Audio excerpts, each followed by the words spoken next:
Can I ask one random one? Good job, Ronnie. Sorry, can I ask one random one? Yeah, go anything, sure. So I think just clarify, you said, I think that is humans the only ones that can reach enlightenment, or like aliens and other beings can? I understand. So the way this model of the Buddha is this view of the Buddha in these different realms of existence, and I say in the desire realm, the 6 different levels of sentient beings, all within on the spectrum from intense suffering to intense happiness. And the suffering ones are predominantly the result of non-virtuous karma ripening at the time of death, and the happy realms, relatively speaking, are the result of virtue ripening at the time of death. So the way they talk about it, you can sort of even use this, you can think of this in your own life. Think of it in our life, just in the human realm, you're going to see there's a whole spectrum from suffering to happiness, isn't there? So the broader picture is that, so the hell realms, that blah blah, but in human life you can see some people have really intense suffering, don't they? The gross suffering. So you can see when you've got, even as a human, but think about it, if you're so overwhelmed by your suffering, so poor, so sick, so terrorised, or so mentally ill, you have no chance to do anything, just to survive. You agree with that? Well, that's like the lower realms. So not possible, there's no space, and even indeed there's literally no access to any virtue. That's one of the key function, the key suffering from the Buddhist perspective, or even just for example the animal realm. Buddha's view of the mind refers to all of us. Every single living being in the universe, this model refers to all of them. We're all in the same boat. So we're all different levels of suffering and happiness, and so that means the suffering ones, we are overwhelmed by such suffering, and that's because you have no access to any virtue. You've got the karmic imprints there, you've got the karmic imprint to even be enlightened. But if you're even just in the animal realm, the predominance of suffering in the animal realm from the Buddhist perspective, and clearly we don't see it like this, is that you're just overwhelmed by a billion times stronger ego grasping, and a billion times stronger attachment, a billion times stronger aversion, and all the other delusions, and they're overwhelmingly suffering, and so you have no access to any virtue, almost none. I mean, you can still do good things, like some doggies can help you, because there's karmic imprint there, but there's no volition, there's no capacity to change, you know? And that's the terrible suffering of the animal realm. So you can see even in the human realm, some people have just, because their suffering is so intense, it's not possible, either they're ignorance or they're physical suffering. So that's not useful. Then on the other hand, you see some people in the human realm who are completely blissful, incredible good karma, beautiful bodies, beautiful health, amazing money, pleasure, access to everything, joy. So they're not going to think they're suffering. Forget about it, they're not suffering. That's the suffering of change. So they don't want to practice either, because they're too blissful. So that's, in the realms, that's the God realms. Do you understand? The bliss is so intense, so joyful, and it is the fruit of virtue, but there's so much joy. Who thinks they're suffering? Don't be ridiculous, you know, because you can't see it. So then the human realm of the upper realms is said to be the one where there's enough suffering to give us a wake-up call, but not so much that we're so stupid, and there's not so much happiness that we can also use our common sense and start practicing. So from that perspective, the best of a bad lot is a human, from that point of view, because we can access our virtue. And in fact, the human qualities are defined as the virtues. But the human realm is so degenerate these days, we're basically born on a planet that look like a bunch of apes, sharing the same delusions, you understand? So yeah, the answer is yes, it's the only one you can really use, because you can't access the rest of your stuff. Yeah? I meant more relation to like... What, darling? I meant more in relation to like aliens or other kind of... Well, I mean, we talk about aliens, but Buddha's just, his view of sentient beings is what he says they are, you know, and this probably includes what we call aliens if we see them. Do you understand that? I mean, the Buddha's view of all sentient beings is encompassed in these 6 realms. So if they're aliens, maybe they're spirits, who knows? I mean, there are other beings, in which some people can see and some people can't. Or some people can see spirits and some people can't. So maybe aliens are spirits. People's vision of a spirit, some kind of being, you know? Absolutely, for sure. That could be possible. Do you understand my point? But the idea that on Mars or some other planet there are other humans, Buddha wouldn't disagree with that, except, you know, if we go to Mars we discover there's just a bunch of red earth, so if they are, we can't see them. So they're like others, it's not our karmic appearance to see other beings. Within our realm, we've created the course to only see certain beings, you know. That's how they put it, probably. Someone else? Any questions about anything? Yes, Shannon. Hang on, no, Shannon, you go. Shannon. In regards to, we discussed attachment versus love. Yeah. So, talking myself, forgive me, so I have immense attachment to my partner. To your partner? Yes. Well, you're very honest and probably joined the university. Well, you either had aversion or attachment, one or the other, so at least you know. But is there love there as well? Is there some love there as well? But yes. But that's handy. The attachment causes me suffering. Well, of course it does. What is to be done? What is the antidote? Honey child, you listened to the whole path. You know the answer. You know the answer, Shannon. First you control your speech and control your body. Then once you've got a handle on that, you begin to control your attachment, which is hard work. It's not hard work, honey. Full-on hard work, dealing with it every single day. You listen to the thoughts. First you control your mouth and your fist. You don't get mad at somebody and shout and yell? Or do you have a tendency? I'm not going to be too personal. Well, okay, you've got good body and speech already. Good behaviour. You don't try to rape them every day? That's good, you've got good behaviour. Well done, Shannon. You've got the first junior syllable down. You're doing well. Now your real job is what about your mouth? Is that controlled as well? Good. So you've got high school. Learn to know the delusions. Understand how they function. Distinguish your attachment. Every time you see it, grab it before it becomes fully developed and argue with it. That's why you have to know what attachment thinks, what anger thinks, what jealousy thinks. And to hear the stories and then use your virtuous thoughts to argue with them. That is day-to-day practice. Can you hear me? Yes. That's it, baby. Everybody doing that? Are you probably doing that? Trying. When you're a honey child, you're not trying, you are practicing. You don't try to practice. Practice is trying. That's what it means. So practice is you're doing your best. And do you see some improvement? Do you see some improvement? At times, yes. Okay, so then why are you asking me the question? You're already doing it. And it's a serious question. You are already doing it, but we're never happy with our progress, are we? Because there's an assumption that you shouldn't be suffering anymore. Have you been trying to practice for a while, or has it just begun, or what? No, for a few years now. There you go. So then surely you must be content with your practice, with how you're achieving it. Sincerely, Shannon. You see, this is the irony of attachment. Even though you've been practicing, even though you're doing a good job, you're still dissatisfied with your progress. You keep saying how you haven't developed enough. You've got to start being happy with how you've come. That's a crucial point, Shannon. We all do the same thing. Default mode of attachment is I'm never enough. You get to grade 972, I'm only in grade 972. We've got to start changing and say I'm happy with my progress. Not in a lazy way, not in kind of I'm fine. You'll be delighting where you're at. You've got to say that, Shannon, and that gives you courage. Do you understand? Yes. Who had another question? Nobody. Yes, back there. Go, sweetheart. I have a question about karma. Can we make sure this piece is taken out? Yes. That's right, I think, with names and things. Yeah. You'll do that. Yeah. Fantastic. This piece between from 11 to 11:40. Okay. Yeah. Okay. So karma, I understand everything has a cause and effect, and our role is to eliminate negative karma and create positive karma. I remember hearing a teaching once that the force of karma is so strong that not even the Buddhas can eliminate karma. Not even Buddhas. Yes. Okay, what that means is, no, it's not quite the way you're saying it. No, it's not like that, Can darling. you explain? I will definitely explain it. There's two things there. One thing they say is, we're driven by the power of our past karma, which is fairly logical. If you've practiced playing Bach for 20 years, you'll be really good at Bach, won't you? You'll be able to put your hands on the piano effortlessly and you'll just whiz on the piano. So you're driven by the force of your past practice, aren't you? That's all karma means. So if you wake up in this life with a tendency to kill or lie or steal, you're driven by the force of your past actions. It's not punishment or reward, it's common sense. Habits are very deep.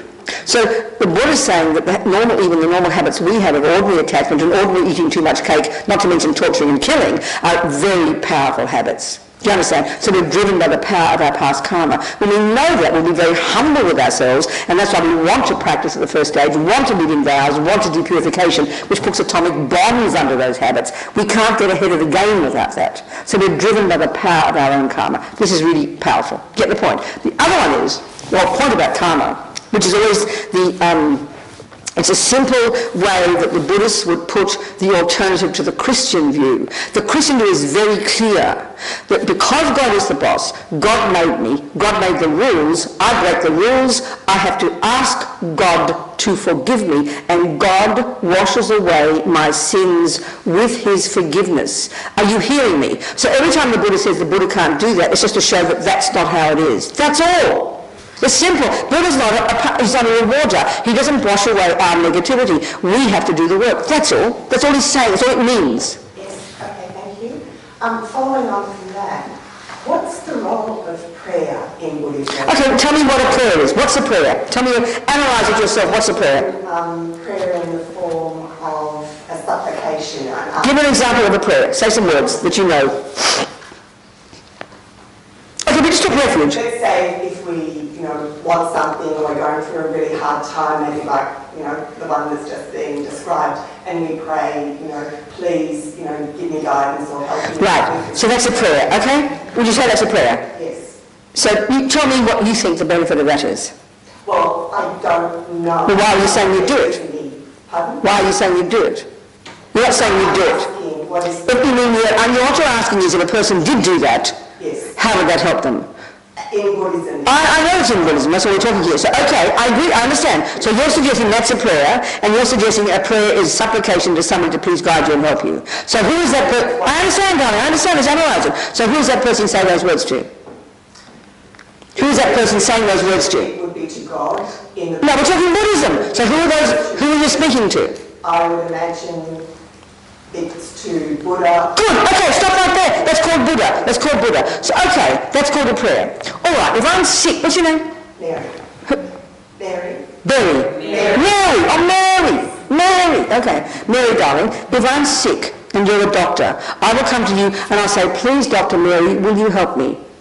Now, you wouldn't call that a prayer, would you? It's called asking for advice, isn't it? Well, that's a prayer. Big deal. So that's perfect. What's wrong with that?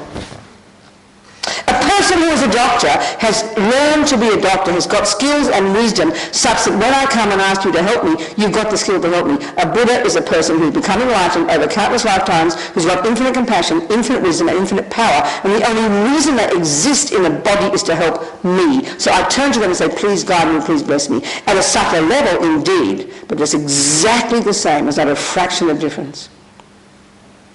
Can you hear that? Yes. Does that make you content? That's one example of a kind of prayer. What is the problem with that? For your mind? I guess I'm thinking in terms of karma again and how it's up to us. It's up to you to ask the doctor for medicine, and it's up to you to take the medicine. So this is the difference, Mary. This is the point. When we hear prayer with here, God, punishment, reward, healing me. God, by God, forgiving me. That is the point. I'm not criticizing it, but this is really the point. God literally, what purifies me is God's forgiveness. But that's absurd for the Buddha. That's a bizarre, ridiculous idea. That's like going to your doctor. Please forgive me for smoking cigarettes and heal my cancer. Their forgiveness will not heal your cancer. They will give you methods that you then apply to heal your own cancer. That's the relationship with the Buddha. So I ask God, if I'm a Christian, please guide me, and God gives me the blessings, and God will purify me. I do the same to the Buddha, but it's more like the doctor. That's the difference in the relationship. Can you hear that now? So is there any difference, say, in reading the text and, investigating yourself and then applying? Sorry, darling, what? Is there a difference between? A difference between reading Buddha's, reading the words, yeah? Applying those teachings, yeah, or asking for guidance? Of course there's a difference. They're two different things, it's obvious. You can study medicine and learn to know the logic of those vitamins and how they help you, or you can merely ask a doctor to give you vitamins. It's up to you. Isn't it? And the Buddhist view is the more you understand how the vitamins help, that's how you learn to have more confidence that the medicines will help you, because you are the one taking the medicine. You do the job. But you see, it is true you do the job. You get enlightened. But you have to rely upon doctors, you have to rely upon teachers. Everything's interdependent. And all a teacher is, I want to become like Bach, I have to do the 8 hours a day of work, but I've got to have a teacher I rely upon. That's the role of the Buddha. That's what prayer means, except we don't call it prayer. Do you see my point? Yes. We need teachers, we need advice, we need guidance. It's really obvious. But the difference in the Christian one is God also guides, but God also forgives and purifies and punishes and rewards. There's no function like that in Buddhism because he's not a creator. You see my point? And the other kind of prayers in Buddhism, they're mostly aspirations. May I become a Buddha? May I then something means, may all beings be happy. They're positive thoughts. They're like masses and masses of positive aspirations. That's really what prayers are, mostly of that. And every thought you have sows that seed. Do you understand? It's like literally what we call in the West positive thinking. Do you see what I'm saying? That's mainly the prayers. But the role of Buddha very much is one of guidance and support, and we call it blessings. I mean, the doctor gives me direct blessings, and the Buddha gives me blessings at a subtle level. You could say like that. You could argue that way. Do you understand? they're really necessary questions. You know, we have to analyse underneath it, behind it, because we've got so many assumptions coming from the creator religions that we dump into Buddhism and we get confused. Isn't it? It's exactly what you're coming from. Exactly. Yes. Venerable Robina, I have a similar question to Mary, I think, which is how do we pray for other people? I understand. And I recognise that I'm trying to conflate the Christian model. So, for example, my mum's a Christian, she has a sick friend, and she says we're all praying for Graham. I understand. We're asking God to heal Graham. I understand. And I want, you know, how can we pray I understand. for others? All of the answers to all of this have to be based upon an understanding of what a Buddha is. And that's hard for our minds. You know. I mean, the Buddha is, you know, I think I told you, I think I said, yeah. In Melbourne a couple of years ago, several years ago, I gave a 20-minute talk at a conference at the Catholic University. And the topic was, and I mentioned this, I forget. I didn't know what I was going to talk about. I had 20 minutes, and just the morning I got there, I opened up the Merriam-Webster dictionary and looked up the definition of God. 3 essential qualities: infinite wisdom, infinite compassion, infinite power. They are the same qualities of what Buddha calls a Buddha. So that's why I say, around the world, many different views that have developed in the world that we label like religious philosophy, because it's all philosophy, are similar. There's many great beings and holy people over the centuries have observed similar things. So the difference is in the interpretation. So the Christians say that's permanent, it's always been that way, there's only one of them, and he creates everything else. That's where Buddha completely disagrees, all the rest. But he agrees on those qualities. So my talk, whether the Catholics liked it or not, was the similarities between the definition of Buddha and God. Do you understand? So then, if you can take that as a possibility, this is the outrageous part, the Buddha would say those qualities are the potential of every single one of us. That's the shocking part. It's easy to think of a being up there who's beyond everything, and we're humble and normal, and we can become oneness with him. There's nothing wrong with that, I'm not complaining. But Buddha says we can become that one. Each of us can become our own Buddha. Each of us has that potential. It's the nature of everybody's mind. So we can try and conceptualize, you can imagine, which sounds like science fiction to us, what you would be actually like if you were like that. So I'll tell you what you'd be like. And this sounds like God. Your consciousness. First of all, your consciousness is not physical. There's no separate piece called the soul. It's your consciousness. At the moment it's polluted and it's stuck in this body. And we can't see past our own noses because we're deluded and ridiculous. So as you purify your mind, as you begin to develop, you're literally expanding your consciousness. Like we talked when we looked at single point of concentration, even at that level, your consciousness can expand to literally be present in other places, to see the minds of others. That keeps growing until eventually you've removed all delusions, you've developed infinite wisdom, and your consciousness pervades necessarily wherever there is existence. This is, if you can try and conceptualize that possibility. That's the potential. So then that consciousness, infinitely wise, sees the minds of all beings perfectly, because the Buddha would say, if anything exists, it's cognizable by mind. Whose mind? My mind. Everything can be cognized. If it exists, it can be cognized by mind. That's pretty intense. So if you can conceptualize, you've got this brilliant wisdom that sees the minds of all beings.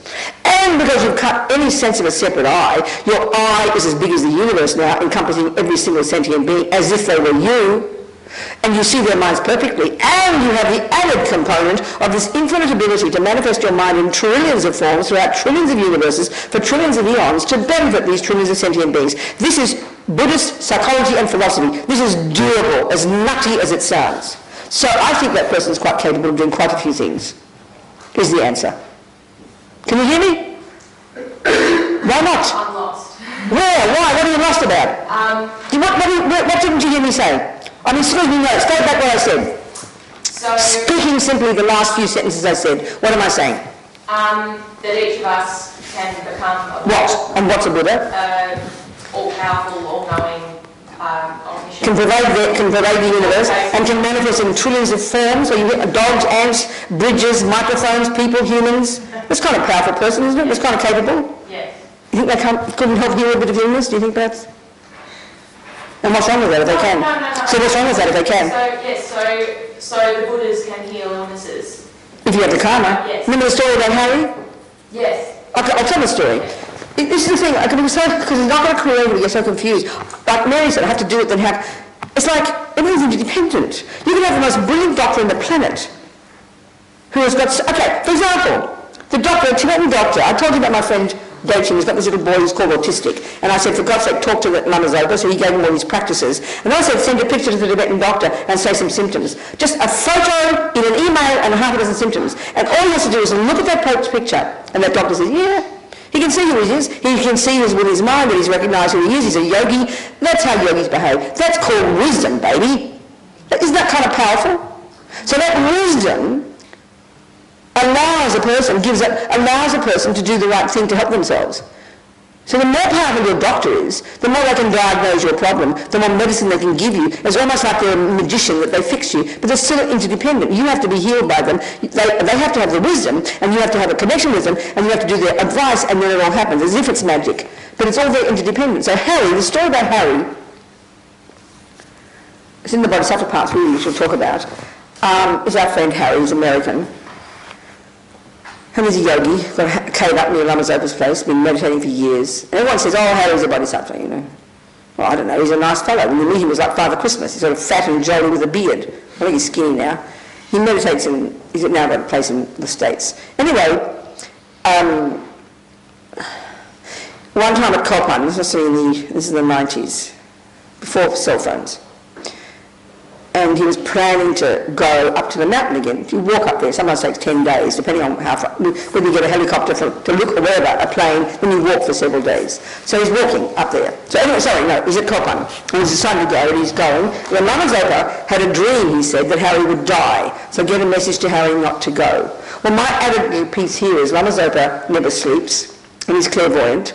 So he's been polite by saying he had a dream. In fact, it was his clairvoyance who could see there's some danger to Harry's life, so tell him not to go. But it was too late, Harry had gone.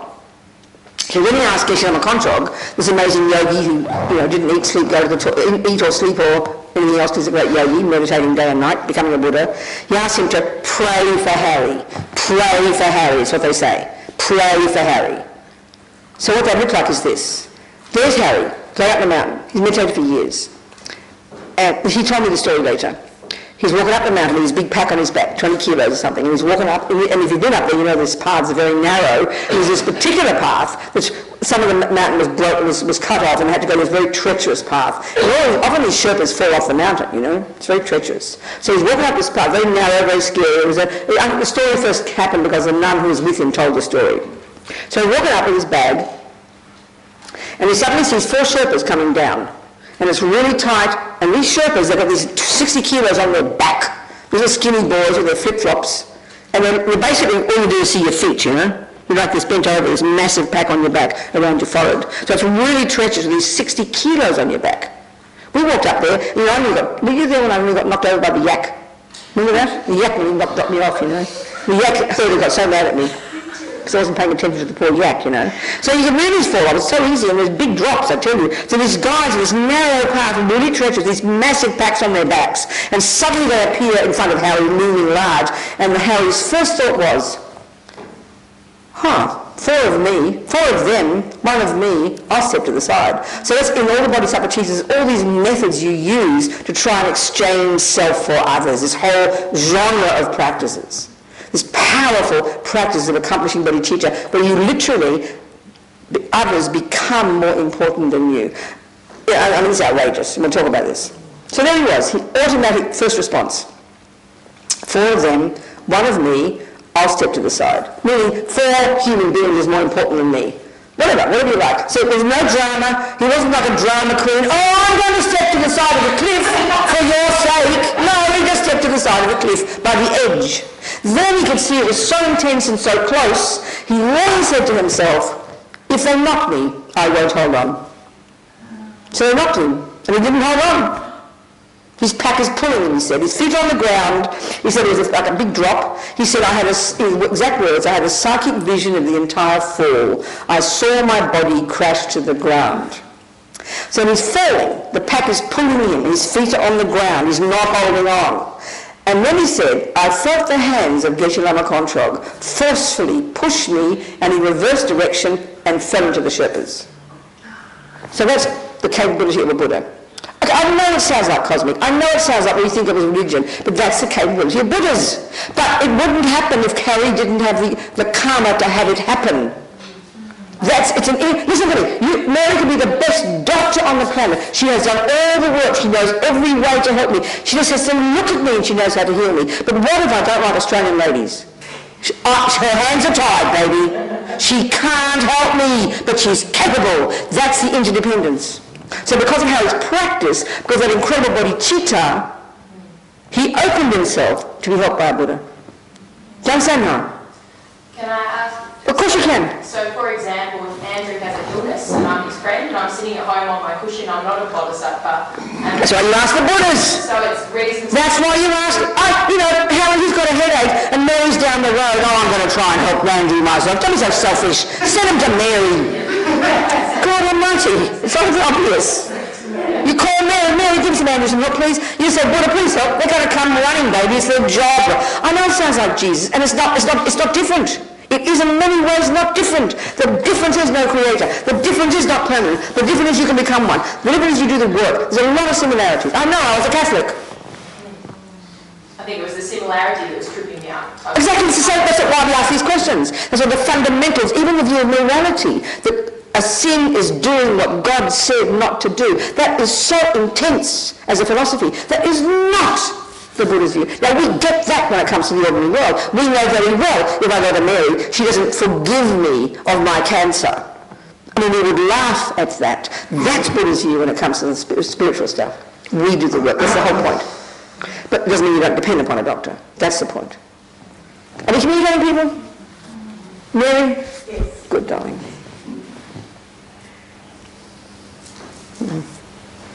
When we die, where is the mind and how does it leave the body? Well, it's a minute before lunch. If you can live long enough, I'll talk about it after lunch, okay? Let's have lunch, and we'll talk about it after lunch. We'll go in church. So listen, was 2 hours enough yesterday? Or do you want 3 hour break? Was enough? Yeah. We'll come again at 2, okay? See you again at 2. Yeah. All right. Thank you, darling. Thank you.